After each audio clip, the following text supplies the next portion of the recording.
Hello and welcome to the Bouncing Back podcast. Today's session, get ready, get your notebooks ready, your pen ready, because I am going to talk and, I mean, to speak with a fellow 60-year-old. So, we have 120 years of experience in life to speak on. Welcome to the show, Miss Anne. Peshka. I didn't even Oh, ask how we pronounce it. Is that it? that's perfect. That's perfect. Thank you so much. It's an honor to be here with you. Thank you. Thank you so much. Well, here's the thing. I found her on my social media when I saw that she wrote a book on trauma recycled, a memoir of adoption, abuse, and healing. We will get into that. And what we're going to do today is talk about life, trauma, and also the future. How do you deal and plan with your future? So we're going to cover it all as much as we can. But before we start, Miss Anne, I'm going to give you an opportunity to describe yourself and just tell us a little bit about your background. Wow. So that's really, that's always just such a very compacted question. Yes. Who I am today is greatly different from who I was yesterday, quite literally. Continuing to grow and morph into a person that I love to be with has been the journey. Yes. And I'm just super excited to be here today in the space that I am because it's far different from the space of 2024, 2020, 1990 even. So it's really just such an awesome way to live and to be able to share with others that you can shift out of your yesterday and not have to stay in the same, I like to call it a box. So Yes.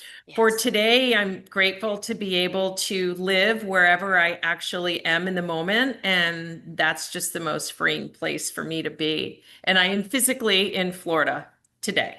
And I physically left Florida 2 weeks today. Look Love at it. Love life. it. Look at life. So I think it's also a testament of when it's time to shift. I Mhm. have written books, and one of the books that I really love was one of my very first books where I wrote about it's time to shift from fear to faith. And what Mm. I've realized, I don't know if you have experienced it too, is there just comes a time when things are not working and you are required to shift Yeah. and move. And many a time, I think for the last 2 years, I've been grappling with it. Should I move back to Boston? Should I do this? Until it was time and I could not fight with that inner voice anymore, with that inner feeling anymore that, yes, it's time to shift. What happened with you? Where were you staying and how did you end up in Florida? I think that's a really impactful comment to Yes. make is like the inner voice, because it Yes. took me decades of work to realize that I already had all of the answers. Mm. So when I searched externally for what should I do? Why am I feeling like this? Where should I go? Where should I be? I was asking in the wrong manner instead of really sitting inside myself where I was not comfortable. I was not comfortable with me for a very long time. So I had to get used to understanding that I could trust me. And I think that was really my pivotal shift is, being inside going, wow, you know what? You are the boss of your life. And you are the one writing this story. So, really understanding that my fear sometimes was really anxiety that I mislabeled. Mm. And those were the things that I could shift, right? I think that fear, like if we look at our inside, our instinct, that is such a beautiful gift to us as like our inner GPS. And we realize that the answers are within. So if, Yes. for example, we're walking down and I hike a lot. So if I'm hiking down a path and all of a sudden my inner compass is saying, hey, turn around, I'm listening to it. And that I can determine as a fear that is healthy to feel because it helps me make a better choice. Anxiety would be don't go up the mountain. There's a million animals that are going to kill you. It's not Mm. realistic. So it really was a lot of shifting in that direction and understanding that a lot of my what I labeled as fears were really anxiety and not trusting myself enough. So that was a process, right? That didn't happen like a light switch on and off. Yeah. That was decades of work and really, trying to take the storm of inner turmoil and calm it down enough to recognize that. So when I start to feel literally physically, and I know this, that our feelings do show up physically in our body, Yes. right? So when I start to feel like I cannot breathe well, I know I need to exit stage left. And that Mm. could mean a group of people, it could mean an actual situation, it could mean where I used to live. I need to make a move here. And so that's what I recently did. I spent about a year here in Florida going, something isn't right. I am not feeling comfortable in this space that I have created, which was beautiful. I had a very peaceful house that I bought, but there was something more that was driving me. You have more to do. You have more to do somewhere else. And so I just pulled the trigger and I got rid of everything. My house, my couch, my blender, my crock pot, it's all gone. I've got a bag of clothes. That's all I need. And that is so freeing. Isn't that amazing? Because even when I was packing to move to Boston, right? It's almost like the things that I treasured and just loved in my house, I found them being piled in the Salvation Army pile. And I had a whole room that was assigned to Salvation Army that they're coming here. And as I'm packing and putting this here, and I'm like, why am I keeping this? And some of the stuff I hadn't even touched in years. There were, another closet in there somewhere. And I said, I haven't even touched this. I haven't worn this. I haven't used this. Put it in the Salvation Army. And it just felt so surreal to let Mm. it all go. But now it opens up a whole new door, new Ugh. experiences.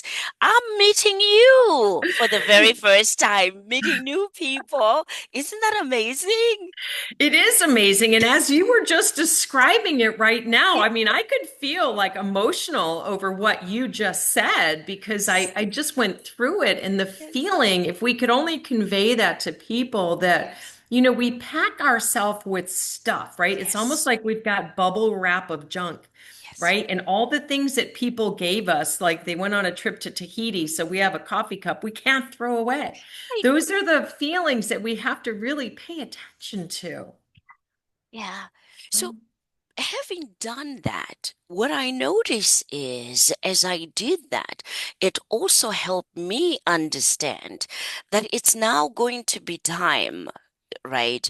To also in the mindset, just like you said, there are things that I learned as a child, the experiences that I went through as a child, and everything I have carried for 60 years and tried to be that person or to beat Mm. that statement that was said or to do the opposite of what was expected of me. And now it's like, okay, you've got to declutter the mind. So that takes us to the book that you wrote. And maybe let's get back into that because I'm sure that was part of it as well when you wrote that book. So tell us about the book and also what inspired you to write your Oh, book. yeah, absolutely. I mean, my book has been a journey of my entire life. So it wasn't Yes. anything that just kind of transpired overnight. I had, and when you look at the title of the book, it's called Trauma Recycled, right? So a lot of people will look at that like, how can you possibly put those two words together? But I spent a lifetime of working on, several different modalities. Of course, it wasn't just like I went to one therapist and all of a sudden I felt better. It was a lot through my journey. Yeah. But I wanted to write my book with the sole purpose of connection and inclusion.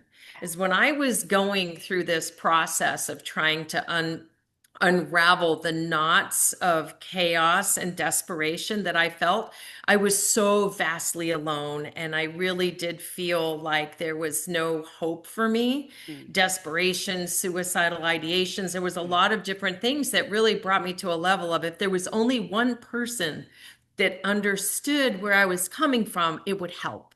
Yes. So when I go back to those days of curling up in the fetal position, wishing that a UFO would just suck me up and take me away, or that I would magically die without it having to be at my hand, I just want to extend my hand if whether it's the form of a book, my podcast, my website, my workbooks, whatever it may be, and just convey, you are not alone and your story does matter.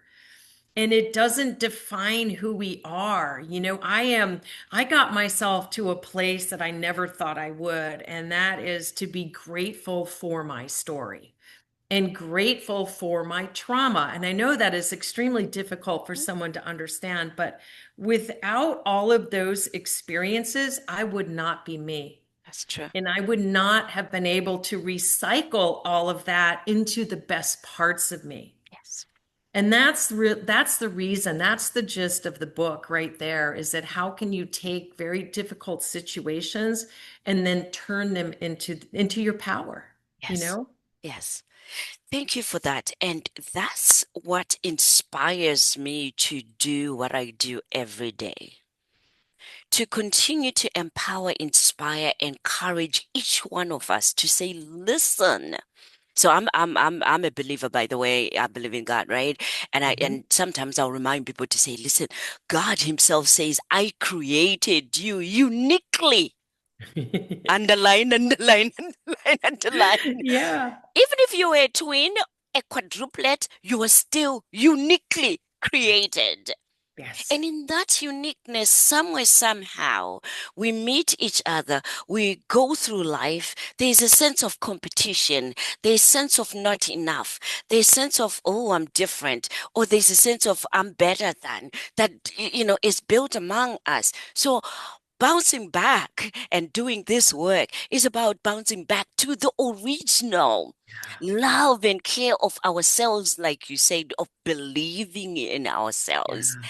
understanding that our uniqueness matters, our Mhm. story matters. It matters Yes. to us, but it matters to the next person that hears your story and Yeah. says, oh, I guess my story is also unique. And Yes. I'm supposed to go through what I'm going through now Yeah. in order to be the best version of myself, Exactly. Exactly. Well put. right? Hmm. So, trauma now, here's the thing. When you were going through coming to this point where you say, let me write a book about it, let me reflect on what the trauma that I experienced, the life experience that I've experienced, have brought me to this place of Hmm. wanting healing. What were Right. some of the things that you had to do to get to that point? The biggest and the hardest was self-talk. It Mm, was really how I treated me. I mean, because I had so disengaged from emotion that it was very difficult to look at me as a person instead of just almost like an entity, if you would. So yeah. reframing my self-talk was very, very difficult. And I started that in my late 20s. Mm, And I think that that's a journey that, really everybody to some degree goes through, yes. especially with society today. It's so easy for us to beat ourselves up and to think that things are our fault and that we are not enough. And it really, I don't think it matters what age it is, So getting to that point where I would treat myself as my very best friend Yes. was quite difficult. Yes. And it was something that I really felt so strongly, innately in me that I have a service to share that journey with others. Because it's not an easy one, but I can tell you what, it feels a whole lot better when somebody is there, even if it's just emotionally holding your hand going, you've got this. You got You've this. got this and you do matter, because I can snap a finger and get right back to yesterday and feel those feelings and how very difficult it was to take those labels off. Because I let people affix labels to me, all kinds of labels all over me. And then I began to add them myself. So when you Mm. begin to uncover that you actually can peel those labels off, and I don't wear any labels anymore that are self-deprecating. I love that. Love Yeah. that analogy. People stick all kinds of different labels all over us. And Yes. you have to get to a point where you realize that, oh, and then you can peel Yes. this off. peel Yes. this off. But you're right. We tend to add on to the Yes. labels before we get to the understanding that I'm actually hurting myself, Yes. and I literally am the only one that can literally take off some of these labels or all of them as you have Yes. done and say, I don't Yes. have to have a label. I am me Right. and That's I'm power. enough. I'm enough, right? Exactly. I Exactly. love that. Love Yeah. that.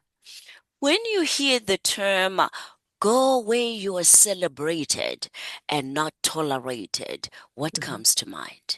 That's protecting my peace. That is literally protecting my peace. And I explain this in a very simple way to my 4-year-old grandson. You have a bubble and you own the bubble and you decide what comes into your bubble. And Mm. that is really, I wish that I had understood that at a younger age Yes. because I thought that everybody had a right to pop my bubble and that I had to tolerate misbehavior of others in the workplace, in public settings, in my family.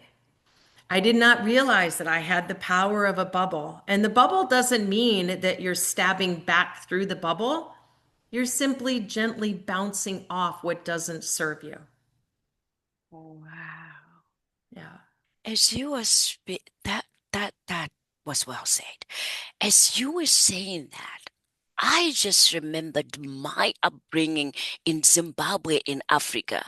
You know what they say to us culturally, which is an awesome thing. It takes a village to raise a child. Yeah. Do you know what that opens up for a bubble? Yeah. Everybody comes Yeah. in and Right. says everything, which is Right. great. But I think we also need to say what you're saying now to say, listen, some of it will be good for you to carry, some of it will be good for a certain, Yeah. time, but Right. then you have to drop that, then you have to build onto something new.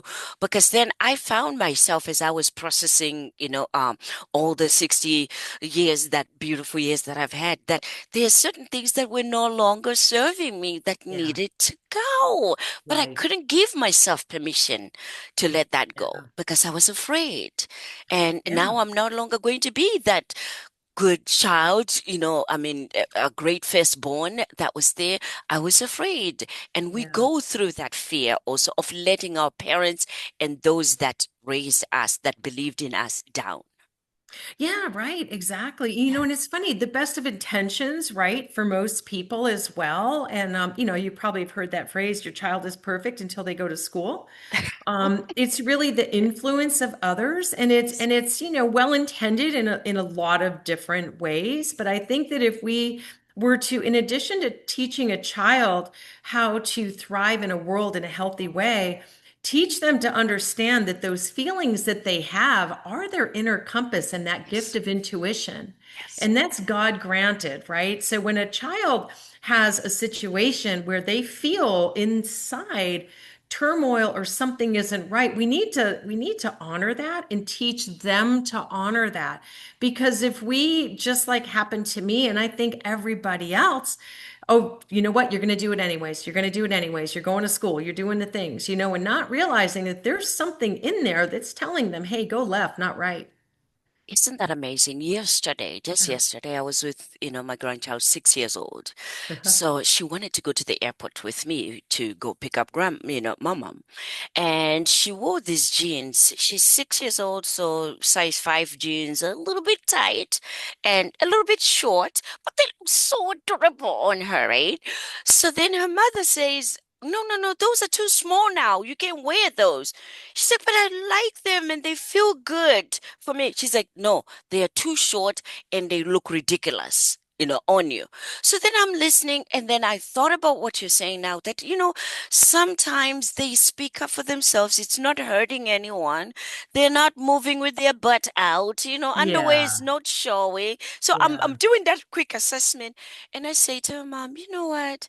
I think it's okay, for her to come. She's just going to be in the car with me. So I think it's okay for her, those ones. So she, calls me Nini. She said, oh, yes, Nini, can I? I said, "Oh yeah, if it's okay with mom." Because again, you don't want to go against mom and teach them that you Yeah. don't listen to Yeah. mom. So I'm in alignment with mom, but I'm also saying to mom, let's pick the battles that we say on these little Yeah. girls, because then that's who we are now as these adult women, that we now have to go back now Yeah. and program our mindset on, is Hmm. it okay for me to wear them short and then, fold them up, or just walk around like that? But I feel confident. I feel Yeah. that they look good on me. But then I hear mom saying, but they don't look good. That's Yeah. ridiculous. So now I have to go back and reprogram it at 30, 40, 50 years old, when we can start now to Yeah. say, if they look good on you, feel good on you, and you're not naked, I want you to be as confident as you are. And I want you to continue to speak up and say, but it's okay with me as long as I'm not offending you and I'm not offending the world. I'm okay being me. And Right. this is me. Right, right. And isn't grandmotherhood such a beautiful gift because we Ah, show up so differently than I did for my own children. I yes, didn't really have that gift yes, that I do now, but yeah, you're right. If we can start to instill that in our children now, in a very healthy manner, I mean, what a difference. yes, yes. Because then, when you know better, you do better.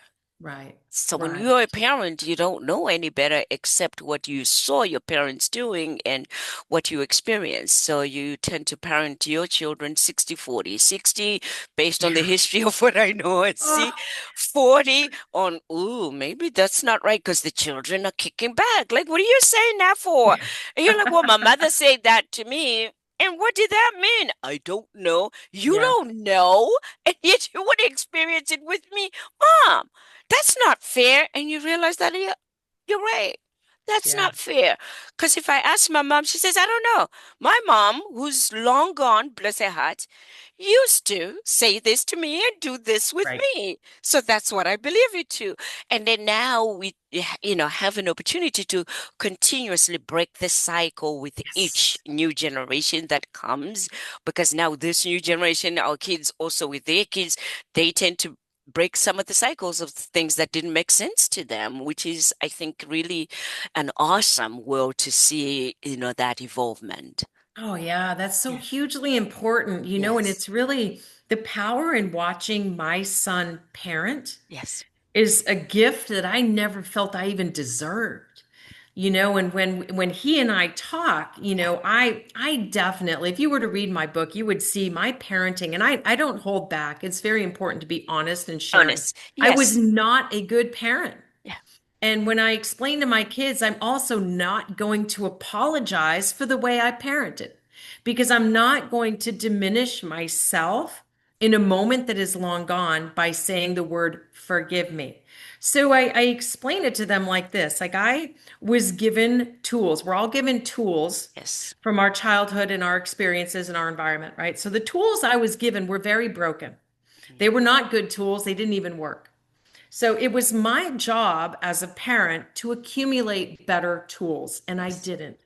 For a long time, the concept of tools was extremely foreign to me. It made no sense. Mhm. I just felt like whatever, and I trust me, I did not do what my parents did. To a large degree, I parented better than that, okay? But I still Okay. had I had broken tools, you know what I mean? There was a lot of things that I wish I had known and I didn't, but I grew Yes. into them. So now I explain to him, your job is to take the tools that I passed on to you and replace and improve.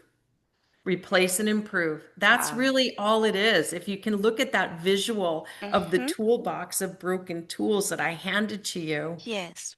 now it's up to you to replenish. Yes. And I think it's easier for him to understand that, wow, it's not like she wanted to be a bad parent. She had some really crappy tools. So, well, thank you for sharing that. So, I don't have children of my own, but I have five sisters who have children. And Mm, now I think my mother has probably 22, if I'm counting correct. Yeah, from my sisters and my brothers, Wow. grandchildren, right? Yeah. So as an aunt, I participated and just looked and was involved in it. So now as they have, children, I'm also a grandmother and I'm seeing that. Yeah. But as a mental health professional, I think what really discouraged me, because for years I worked with parents and teenagers out of my 30 something years, experience in, working as a mental health professional. Mm-hmm. 16 of those years were specifically working with parents and teenagers. And I Mm. did that also because I didn't have children, so I found joy in being partners with the parents and partnering with them. But Yeah. it got to be exhausting and discouraging because then when parents had those tools that were not working and maybe broken tools, Yeah. it was difficult for them to receive that, listen, you literally can repair, replace, or even, allow somebody else, that has a different experience to help you Mm. do what you need to do. It was difficult because then Yeah. it ends up being, you know what, I'm the one that has your child, you don't, even though you're Yeah. the professional, you don't have this. So then again, it's difficult. So as you're Right. saying this now, for those professionals, that are continuing and still working with parents, because we do need those professionals. I no longer work with parents and teens, in an individual specific way now, in my services, but I do have, referrals and people that do work with them. It's important for them to understand what you just said, because that is key wrong. That Yeah. sometimes a parent doesn't, well, maybe doesn't recognize that the tools are broken until the children Right. start to say something, Right. and go, Right. wait a minute, what do you mean? Then you start to reassess and then you start to look back and you say, you're right. They Yeah. literally were broken. But at that time, it's difficult to see, it's difficult to acknowledge, it's difficult to also make change, that we continuously have to be, supportive of Mm-hmm. where the parent is and to start there. Oh, that's so important. I love that Yes, you just said that yes, because, when I was struggling to parent, I mean, the one thing that I was very careful of is as my kids began to struggle, I would go find somebody that was smarter than me, which meant a therapist. And it was like, I would like bring them on this platter and go, please help my child. Like, my child is sick. I need your help. And it would have been greatly beneficial to me had a therapist said to me, listen, and put it in a very simple form, such as tools. Listen, let me help you develop some really strong tools. Instead of yes, letting me think my tools were broken and I was a horrible mom, how about let me help to elevate you yes, and let me give you some, whether it's books to read or support parenting groups or whatever it is. I think that our professionals can definitely, delivery is very important. And as you know, you're one of those smart people I oh, refer to. The generational cycle of yes, trauma yeah, is something that is there, and it doesn't yes, have to be incest or physical abuse. yes, Generational trauma is how we talk about money. It's yes, poverty. It's, there's all different kinds of trauma that children can experience. So, how we help that parent is super important to yeah, hopefully maybe stopping that cycle. yes, And yes, that's very important. I'm yes. glad that you brought that up. Yeah, and I think I think also what's helpful is being able to get permission from the parents to say, Yeah. listen, don't work on fixing me. I'm doing the best that I can. I'm the parent. Yeah. Fix him or her, which is Yeah. great because at first, even as therapists, we were like, no, we're not going to fix a child. That's a Right. child.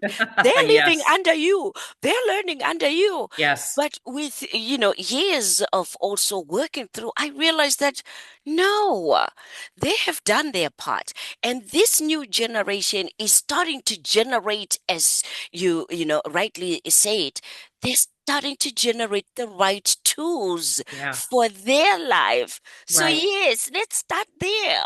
teach Yeah. them the new tools, teach them the new ways so that their toolbox has got Right. new ways of living than pulling back mom and telling mom or dad to say, you change your old tools Right. so that they can learn the new tools. So I like that Yeah. cycle better, for, Yeah. now we work with youth where, I have a bounce back empowerment services. We work with youth and empower the youth Yes. so that now they have new skills, coping Yes. skills, and future, generating skills for their future and their work that they would do, their families. They start now a new way of living that is different. If they want something that is different from the way that they were raised, that's much better. Yeah, yeah, Yeah, it is. I mean, it's kind of like, leading with some empathy exactly. instead of leading with discipline. I mean, when you empower a parent to empower themselves, that's one of my favorite roles that I have right now. I love to volunteer, and I love to volunteer in manners of of service that I feel I'm extremely good at, right? Okay. So I've worked in soup kitchens for many, many years, and my kids did, and I'm I enjoyed that. I love that, but I've Yes. I've changed my role of volunteering. And I work for an organization called the Child Protection Center as a supervisor of visits. And this is an organization that helps families, not only when a child is physically or sexually abused, they help, through that process, but also to prevent and to educate Mm. child abuse. So they have visitations, when one parent or another has allegedly they're not able to see the child alone without supervised visits. That's where they come to this location, and I sit there and I observe and I make sure that everything is as it should be. And my very first visit, I thought that I was showing up for these children. I thought that I was going to be there to support the kids. And it took about 2 seconds for me to realize my connection was that parent. Mm. And my level of grace for that parent Yeah. showing up was so emotional Yeah. because they're there. Yeah. They don't have to be. This isn't court ordered to mend the family. Mm. This is a parent showing up going, hey, you know what? I want to do better. Wow. And when we can sit there and not pass judgment, Yeah. and we can send love and grace and these silent, empowering feelings to a parent who's struggling, Yeah. that's where it is. Yes. You know what I mean? Children are always going to have, and not to take away from a child in need, but there's always going to be so many more people showing up for a child That's true. than That's there very is true. for a parent who, in a sense, Yeah. is still a broken child inside. You That's know what I very true. mean? Yes. I mean, that is probably to date one of my most impactful things that I can do for another because I was in those shoes. Yes. I was there. I just didn't have to have supervised visits, but I was still that parent. Yes. And I think that if we can learn to not judge, Mhm. and it's so easy to do, it's so easy to look on the outside and go, oh, well, she's just a horrible mom. Or look at him, he doesn't even show up as a dad. And have a little bit of grace and go, wow, what happened to you? I was going to say to you, I have no idea why we are talking about parents and teenagers and children. And then you say, I work for the Child Protection Center. I'm like, oh, no wonder why it. And I don't volunteer often, but when I can. So, so that's also a part of it. You know how at the beginning of this, we're like, we are just going to be talking about your book and whatever else, we need to talk about. So as I was just about to say, I have no idea how we got to talk about this, right? Then, so one of the things that I have also, excuse me, realized is when we are talking about finding your passion and finding your purpose, I always remind people to say, go back into your day-to-day conversations. There, there are conversations where you could talk about anything else, and then all of a sudden you find yourself talking about the very thing that you're always doing, and you're like, wait a minute. So as much as I said, because I just came back to Boston, but when I was in Florida, I was not working with parents and teenagers, right? And Yeah. as soon as I come back into Boston, every conversation that I'm having is about parents and teenagers because I used to do Bridging the Gap, Oh, programs. yeah. Yeah, but programs for bridging the gap. And now all of a sudden, every conversation is about parents and teenagers. So I said, okay, universe, I hear you. I hear you. Yes. Yes, there are no mistakes. There are no mistakes. So, what is your passion and how were you able to find it? I heard you saying you do volunteer work. What other work do you do? And is that part of your passion and purpose? My passion and part of what I realized with my trauma, one of the gifts, one of the greatest gifts that Yeah. that I discovered about myself is the love for people and Mm, a big level of empathy for others. I do not like to see anybody uncomfortable or scared or worried or alone. Those mm, things really freak me out, mostly because I felt them. yes. So I have a gift of being able to be in a room and in a New York second, boom, I can see it, feel it, know it. And so as I was traveling this road of, understanding who I was and learning to love myself, I realized that was such a gift. And so everything I have ever done in my work life has been service oriented. How can I serve another? So for 30 years, I was a chauffeur. I worked for a limousine company and I Mm. served others in Wow. New York and Boston by getting them safely to where they needed to be, celebrating their special occasions, and doing whatever I could do to elevate their experience. And I was Wow. exceptionally good at that. And Wow. then I just, I would spin off and go into the wedding industry and the airline industry. And I started a real estate business. And all of these things are great levels of service for me. And I've done exceptionally well. So I can teach people how to have an amazing income if only you understand service. All right. So then I realized that the feelings that I am getting back far outweigh the money going in my bank account. And as I wrote my book, I realized that I need to take this to a whole different level, that my level of service has leveled up. All right. So now it is like I need to be out there and I'm really passionate about prisons, right? I'm working with a gentleman. I'm trying to get into this organization where the state of New York is trying to help women instead of being in the cycle of incarceration, which 80%, 86% of women who are incarcerated have experienced some level of sexual abuse in their life. Mhm. That tells us something Yeah. huge. That's huge. That's a staggering number. And honestly, that's only what's reported. Yes, So, that's true. where is the That's number true. lie really? But my Mm. level of service really lies in that. Like, how can I help somebody else be able to reach inside and go, wow, I'm not junk. I am enough. I'm not. That's Yes. that like will light me up like there's Yes. nobody's business. Like my Yes. my heart is on fire, goosebumps the size of Texas. What can I do and how can I serve? And that's really where I'm at now, which is why I don't live in a box. I don't have handcuffs on me. I'm not tethered to anything. I live wherever I am in the moment and how can I be of service?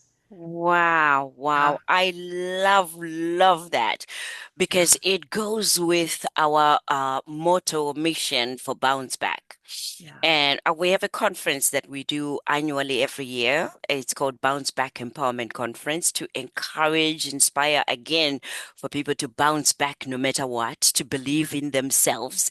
So yeah, as you were saying that, I thought, oh, our motto is bounce back, yes, I can. Bounce back, yes, I will. Bounce back, yeah, yes, yes, yes. So as yes. you're speaking of these women, and I'm thinking, you know what? Instead of, again, that cycle that you're mentioning, it's about, again, believing in self. Yeah. Listen, I'm going to bounce back. I Right. will get back up. You know, Right. is another way of saying it. Yes, getting back up. Yes, I will. Yes, Yeah. I can. And yes, yes, yes. But without the support of Hmm. people like yourself and myself that are heart-centered people, that our Yes. work is heart-centered, that we believe that sometimes the crutch that somebody is just having a moment of somebody that believes in them or that Hmm. cheers on to say, you know what, I believe in you. And as soon as you can learn to believe in yourself and take just one Yeah. step at a time, just Yes. one step, one day at a time, you Yes. will get back up. 100%, 100, and Right? all those are magic angels, right? When I look Yes. back in my life at the people that believed in me when I didn't, they came to me in random obscure places. Wow. And it Yeah. might have been a day where I was so destitute, I was hoping that a bus would come up on the sidewalk and somebody would walk by and not only say hi, but Mm-hmm. actually see me. Yeah. I wasn't invisible. That impact that we have the power to make for others, we don't always realize that butterfly effect of Mm-hmm. really intentionally seeing each other. And I recently on my podcast, I gave a challenge to everybody. I want you to walk into any place that you go into that's public. All right, pick a grocery store, for example. And I want you to intentionally make eye contact with every single person and hold it for at least 10 seconds and see how incredibly difficult it is for people to do, not only to hold the contact, but to receive it. That's true. And that disconnection is That's telling us a lot of things about us and our society. We need to do better. that's We true. need to show up better. And we all collectively have a job. Like it's easy to sit Yes. on the sidelines and go, well, they're homeless because they choose to. Well, if they stop doing drugs and drinking, no, that is, I'm going to say the BS, right? That is BS. We collectively, as the human race, have a responsibility to show up better without judgment. You're That's very huge. right. That is huge. That Yeah. is huge. When I come to your podcast, ask me about my being homeless and also the work that I did with the homeless, now that you mention that. But we will leave it for the time that I come to your podcast, and I'll talk about Yes. that when I'm on the other Definitely. side. When I'm on the Definitely. other side. But you're Definitely. right. And it's interesting you call them, angels as well, magic angels. In Yeah. my books, I call them angels along the way. Yes. Yes. So that's Exactly. it's the same thing. Yep. Exactly. I call them angels along the way. And even today, as I do, my work and I also do this, fun work that I do with the podcast, right? There are days where I wake up and I see that I'm scheduled with someone. My body energy is off and I'm just like off. But then I want to, reschedule it and the spirit says no, no, no, no, no, no, you're going to show up, right? So I think it wasn't 2 weeks ago because I moved to Boston. 3 weeks ago I had a guest, that came onto my podcast. And as she comes onto the podcast, I said, "Good morning." And she says, "Hi, Dr. Stem. How are you?" I said, "Honestly, my energy is off." And she says, "I know. I'm an energy healer." Hmm. And I felt it. I was like, literally, I started crying. She's like, Oh. "I'm an energy healer. I felt your energy before we came on this morning. So I was holding you up so that, Oh. your energy." I said, "No wonder why, because I definitely was going to cancel this because I didn't have it in me." It was the Wow. most beautiful interview Wow. that I had, with her talking about Nice. energy and energy healing. So Yeah. again, the angels come on different Yes. platforms in different ways that you have Yes. no idea. But the key to it is being open to the angels being around because they could Yeah. be there and we miss them, right next to us, right Right. besides us. Right, right. Exactly, exactly. And to be an angel when we feel called to. Exactly. To have grace for that mom in the grocery store line that's kind of having a little bit of a banana moment, like instead of casting judgment, just kind of looking and saying, "Are you okay?" Yeah, that's true. Oh, And people are actually not used wanting to to that. hear the answer. Yeah, people are not used to that anymore. Where are Mm-mm. you okay? Hi, how are you? They're not used to that anymore.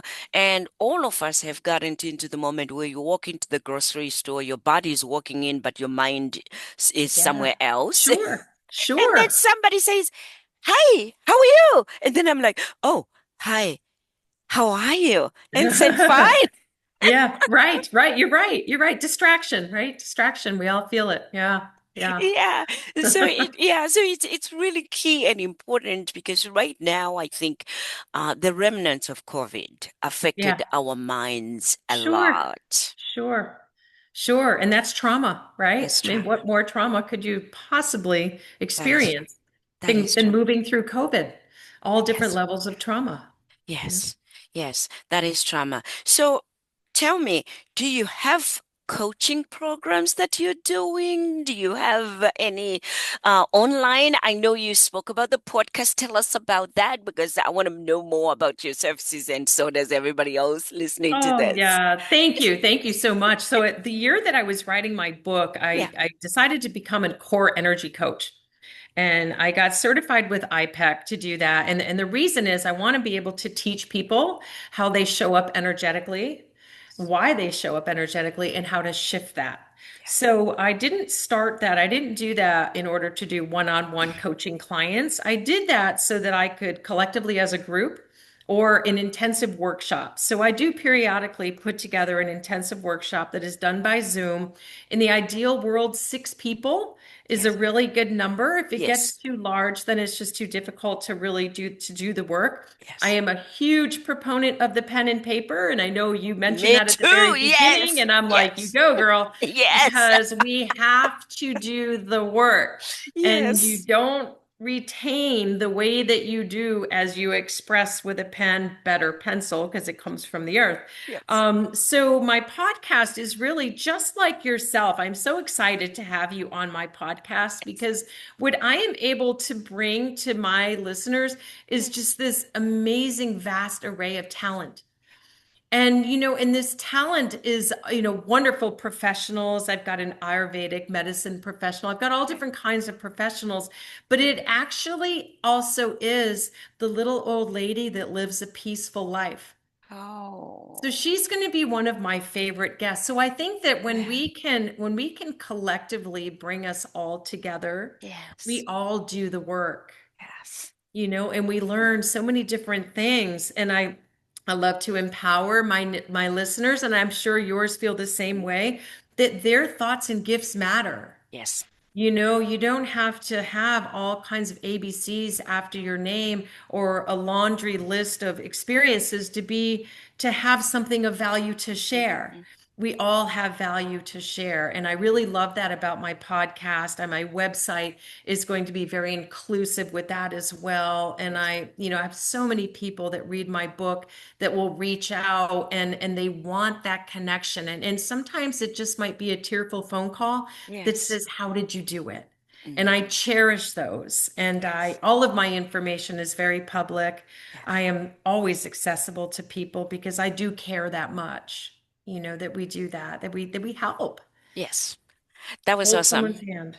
Yeah, Yeah. well, I did find you. I just Googled your name, and sure enough, the book came up. Your site Yay. where wake up. So wherever you are going to be watching this podcast, we will also have Miss Ann Peshka's links for you to connect with her on social media as well as on the website. Before we end, because I know this is now coming to an end, we had a great conversation pre, coming to this podcast live today. And I think it's a conversation that will be worthwhile for us to include in this segment. In that conversation, we spoke about being invited to the table and getting to the table. Let's talk more about that part as women, because confidence, I believe, is the key to almost everything that we desire, men and women, having the confidence to try it out, to fail, to fall, and to get back up or bounce back. What was your take again on that one, on being at the table? I loved your analogy of that and your description because what it felt like as you were saying, that, sometimes people have a table that's full and they don't make room for others because they feel Yes. like they already have the answers at the table. And it brought me back to envisioning what life was like Mhm. before social media, before Yes. cars, before Yes. clothes, before anything before we even thought to segregate people into boxes and, Yeah. boxes. Yes.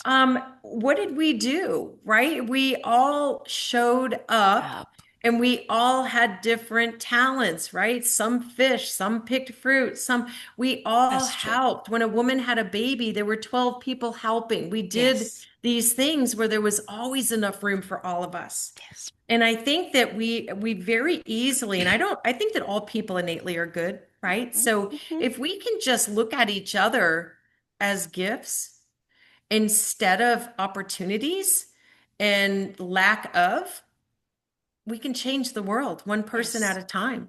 There's Yes. always room at my table Yes. for somebody to show up and share something that's really going to impact me. And it Yes. doesn't matter their bank Yes. account, where they came from, what color their skin is, or where they live. And I really loved that you brought that up about the table. I think that's so powerful. Thank you Yes. for that. Yes, yes. So just in case you're wondering what she's referring to, what I explained to her was my life lessons have taught me that people will have a table, and I mentioned that let's say there are 10 people at the table, and then you show up at the table. It's almost like people are starting to hold each other's hands and say, where does she think she wants to sit? There's 10 chairs to a table. There's no room for her or an extra chair. And you feel it in your sense that there is this protection that is there. People might not say it to you, but as we mentioned at the beginning, pay attention to your energy, pay attention to your inner voice. You can feel it, you can sense it, and it doesn't make sense sometimes, but you're like, why do I feel like I'm not wanted? Yeah. The key is yes, you're not wanted because they have their own, or already belief and set of people that they want and set of information they want. So there's no room for you to be there.